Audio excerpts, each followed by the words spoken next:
Welcome to SimmuArt playground. अगर आप सभी को DIY क्राफ्ट से देखना पसंद है और बनाना भी, तो चैनल को सब्सक्राइब जरूर कर लेना। ऐसे ही और फन के लिए और वीडियो को लाइक कर देना।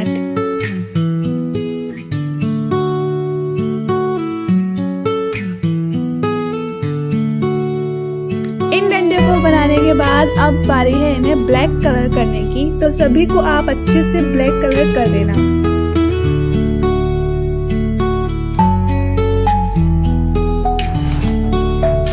सारी डंडियाँ कलर होने के बाद हमें इन्हें कुछ इस तरह से जमाना है।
होम डेकोरेशन क्राफ्ट्स के लिए चैनल को सब्सक्राइब कर लेना और वीडियो को लाइक करना मत भूलना। Thank you for watching.